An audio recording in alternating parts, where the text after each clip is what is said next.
Assalamualaikum warahmatullahi wabarakatuh. Di hari selanjutnya, kemarin sudah bertemu dengan saya ya. Jadi hari ini kita mau melanjutkan tentang materi yang kemarin sudah kita bicarakan bareng-bareng tentang pengembangan perencanaan pembelajaran. Oke, biar kita semangat lagi, nggak capek. Yuk, tangannya bisa digerak-gerakkan. Boleh tengok ke kanan, sapa temannya yang ada di sebelah kanan. Tengok ke kiri, sapa temannya yang ada di kiri. Mau lihat ke bawah juga boleh. Nah, dilihat temannya yang ada di bawah, kemudian yang di atas. Oke, nah tetap semangat ya. Hari ini kita akan lebih seru-seruan lagi untuk ngobrol tentang penilaian pembelajaran. Mohon izin untuk kenalan, nama saya Fenty Yusnia Afasana AMD SPD, lahir di Jogja tanggal 10 Mei 2007, bergabung di TPA Al-Furqan Kabupaten Rembang. Pendidikan awalnya sebenarnya D3 akuntansi ya, nggak ada hubungannya sama PAUD. Cuman karena makin kesini makin cinta, akhirnya 2015 lulus dari UT mengambil S1 PAUD. Organisasinya aktif di Himpodi Kabupaten Rembang. Di situ ada nomor WA dan email. Siapa tahu teman-teman akan berkomunikasi lanjut setelah kegiatan hari ini. Oke teman-teman, biar refresh, boleh deh berpendapat dulu tentang apa masalah yang sering dihadapi dalam melakukan penilaian pertumbuhan dan perkembangan anak usia dini. Yang mau langsung menyampaikan boleh raise hand, buka mic-nya, sampaikan pendapatnya, atau mau menulis lewat room chat, silahkan, nanti saya akan membacanya. Oke, ternyata sudah ada yang masuk dari room chat. Ya, termasuk hal yang sulit ya untuk melakukan penilaian. Merata teman-teman bisa bercerita seperti itu. Apa sih yang harus dinilai? Oke. Dalam melakukan penilaian itu ada tiga teknik pencatatan perkembangan anak usia dini. Yang pertama adalah checklist, ini yang paling mudah sebenarnya, teman-teman tinggal mencentang. Yang kedua adalah catatan anekdot, yang ketiga adalah hasil karya. Saya yakin semuanya pasti sudah dilakukan oleh teman-teman. Ya.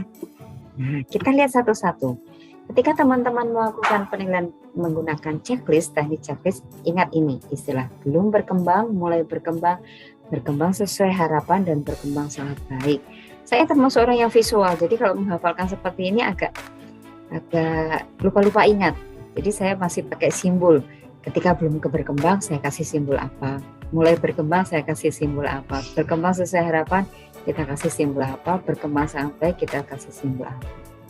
Boleh seperti itu, yang terpenting adalah narasinya akan sama di semua. Nah, di satu lembaga narasinya sama. Jadi anak yang belum berkembang, kenapa capaiannya belum berkembang? Karena anak itu ketika melakukan masih harus dibimbing, diberi contoh oleh gurunya, masih selalu diingatkan belum bisa mengerjakan sendiri. Kemudian capaian mulai berkembang, biasanya anak-anak kadang lupa, tinggal diingatkan sebentar nanti ingat, dibantu sedikit bisa mengerjakan, itu berarti sudah mulai berkembang.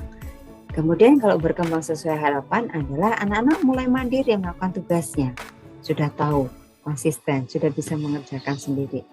Yang terakhir adalah berkembang sesuai sangat baik. Selain dia mandiri, dia konsisten, dia juga bisa membantu temannya atau mungkin mengingatkan. Contoh sepele misalnya buang sampah, dia sudah bisa sendiri, berkembang sesuai harapan. Ketika dia melihat temannya tidak membuang sampah dan dia bisa mengingatkan, itu berarti dia sudah berkembang sangat baik. Semua capaian ini jangan khawatir, melalui proses. Jadi tidak bisa setiap anak langsung kita minta untuk berkembang sangat baik, tidak bisa. Semuanya ada prosesnya. Apalagi kalau anak-anak baru di tahun ajaran, pasti itu masih banyak campur tangan kita untuk membantu, untuk mengingatkan apa yang harus dia lakukan. Kalau dengan checklist ini, teman-teman sebenarnya mudah, tinggal memberikan centang pada bagan yang sesuai. Misalnya, untuk kompetensi dasar 1.1 tentang mengenal Tuhan melalui ciptaannya, anak-anak sudah paham atau belum? Anak-anak bisa kasih contohnya atau belum? Kalau memang sekedar mereka baru mendengarkan, baru tahu saat itu, berarti memang belum berkembang. Tapi ketika nanti kita ketemu lagi dengan KD 1.1, sudah ada yang mulai berceloteh, ada yang bisa memberikan contoh, nah itu nanti capaiannya sudah akan mencapai tingkat yang lebih tinggi. Kemudian yang kedua adalah catatan anekdot. Catatan anekdot itu ya catatan-catatan yang sering kita buat saat kita melihat anak, mengamati anak, mengobservasi. Kemudian catatan anekdot itu tidak hanya hal yang negatif, yang positif pun bisa kita buat catatan anekdotnya. Kemudian buat catatan narasinya seotentik mungkin, jadi teman-teman memang tidak mengasumsi ataupun menginterpretasi sendiri dengan anggapannya sendiri. Apa yang kita lihat itu yang kita tulis tanpa ditambahin. Kalau memang teman-teman ingin tahu kenapa hal itu terjadi, teman-teman bisa tambahkan dengan wawancara, menanyakan kepada anaknya atau menanyakan kepada teman yang mungkin ada di sebelahnya, sehingga catatannya menjadi lebih catatan anekdot. Kemudian dari catatan anekdot itu teman-teman bisa kaitkan dengan kompetensi dasar, sehingga nanti akan muncul kompetensi dasarnya belum berkembang, mulai berkembang sesuai harapan, ataupun berkembang sangat baik. Nah, mungkin teman-teman beberapa sudah melakukan anekdot, cuma belum mengkaitkan dengan kompetensi dasar sehingga tidak tampak capaiannya. Ya, nah yang ketiga adalah hasil karya. Ini juga sering dilakukan oleh teman-teman.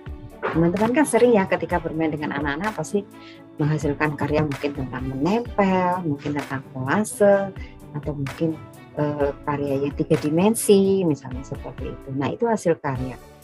Dari hasil karya itu pun kita sebenarnya bisa mengkaitkan dengan kompetensi dasar yang dicapai. Kenapa? Biasanya teman-teman kalau habis bermain dengan anak-anak kan mereka kita beri kesempatan untuk bercerita. Nah ketika bercerita ini banyak sekali yang bisa kita eksplorasi. Anak-anak dengan kemampuan bahasa yang bahasa ekspresif yang sudah bagus, dia akan ceritakan banyak hal tentang hasil karyanya. Dia akan ceritakan imajinasinya melalui hasil karya itu.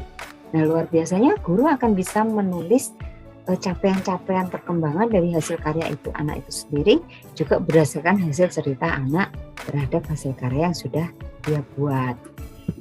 Nah, selanjutnya nih hari ini kita sedang mengalami masa pandemi dan ini situasi yang tidak ada orang yang siap dengan situasi hari ini, apalagi orang tua. Orang tua termasuk pihak yang sangat tidak siap untuk menjadi pendidik, menjadi guru buat anak-anaknya. Kita bukan berarti kita sebagai guru adalah pihak yang siap, tidak, sama saja. Karena kita biasanya melakukan observasi langsung ketemu dengan anak, ini kita akan meminta kerjasama dengan orang tua, kita akan melibatkan. Kemudian fungsi kita sebagai guru apa? Hari ini kita menjadi konsultan. Kita yang akan memberikan konsultasi kepada orang tua. Kemudian yang menjadi fasilitatornya adalah orang tua. Orang tua yang akan bermain bersama anak. Biasanya ada pertanyaan begini, ini anak-anak main di rumah, saya harus ngajak apa sama anak-anak? Itulah fungsinya Bu Guru ada di situ, menjadi konsultan. Sampaikan kepada ayah bunda, mainnya ini ya, seperti ini, alat mainnya bisa cari dari rumah, tidak harus dari sekolah. Jadi itu kita secara tidak langsung juga mengedukasi kepada orang tua bahwa dimanapun tempatnya itu adalah sekolah. Apapun yang dipegang oleh anak itu adalah alat main. Jadi sebenarnya di rumah itu banyak ruang-ruang yang bisa menjadi sumber belajar buat anak-anak.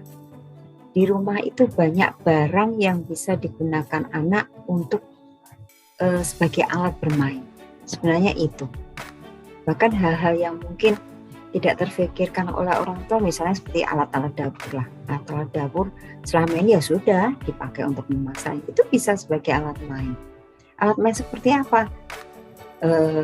Bermain musik bisa, bermain warna bisa, mau berhitung, mau bermain bentuk, semuanya bisa di situ. Nah, ini adalah kekuatan guru untuk mengedukasi orang tua. Karena mereka tidak tahu apa yang harus dilakukan dengan benda-benda yang ada di rumah itu untuk bisa dipakai alat main untuk anak-anak. Ketika guru sudah memberikan masukan, mengedukasi sebagai konsultan, ketika bermain di rumah, orang tua memang akan kita minta untuk melakukan perekaman. Ya, memvideokan, mendokumentasikan apa yang sudah dilakukan anak-anak di rumah. Kemudian video itu akan dikirim ke guru, tugas guru melakukan penilaian. Dari hasil video itu, kita akan bisa mendengarkan celotehnya, percakapan mereka dengan orang tuanya, kemudian melihat hasilnya, sehingga akan muncul, oh kompetensi dasarnya sudah mulai muncul nih. Nanti bisa dimunculkan kompetensi dasarnya, kemudian berdasarkan dari hasil video, kita akan tahu capaiannya seperti apa. Jadi ketika di masa pandemi ini kalau teman-teman istilahnya bermain dari rumah, memang harus sabar sedikit. Mungkin memang kita tidak bisa, progresnya mungkin tidak bisa cepat sekali naiknya, karena memang anak-anak bermainnya dengan orang tua, dan tugas kita double mengedukasi orang tua dan juga melakukan pengamatan terhadap anak-anak. Nah, ketika kita sudah melakukan penilaian, kita bisa lakukan analisa data dari perkembangan anak. Ini bagian dari bagaimana kita melaporkan. Bagiannya seperti ini, di awal kita melakukan pengamatan dan pencatatan melalui 3 teknik tadi, checklist, anekdot, dan hasil karya. Kemudian dari data-data itu kita kumpulkan, biasanya kita sebut itu portofolio, ya kan, diberi nama, by name, anak, tanggalnya, kegiatan yang dilakukan apa, kumpulkan, rekap, bisa dikatakan rekap. Kemudian dari rekap itu semua, teman-teman bisa lakukan rekap harian, bulan, semester, sehingga ketemu si A untuk KD ini capaiannya apa, si A untuk KD ini capaiannya apa. Itu dalam satu periode, ya, satu masa tertentu untuk melakukan analisa data. Kemudian nanti hal itu, capaian akhir harus dilaporkan kepada orang tua, baik secara lisan maupun secara tertulis.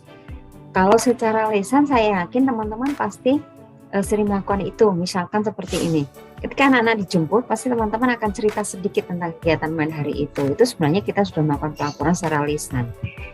Dan itu sebenarnya kalau teman-teman tulis juga bisa, bahwa hari ini sudah melakukan pelaporan kepada orang tua si A, misalnya seperti itu. Kemudian yang tertulis biasanya itu periodik, bisa triwulan atau semester, ya, dalam bentuk laporan perkembangan ataupun rapot, apapun itu sesuai dengan kebutuhan lembaganya masing-masing. Nah, kesimpulannya apa dari obrolan kita hari ini tentang penilaian? Ada yang mau menyampaikan? Boleh bergantian dengan saya yang mau menyampaikan apa yang bisa disimpulkan hari ini. Raise hand, nanti buka mic-nya, bisa dibantu dengan moderator. Atau mau ada yang menulis di room chat? Oke, mulai ada yang menulis kesimpulan tentang penilaian. Oke, dengan penilaian bisa refleksi, evaluasi, ya luar biasa.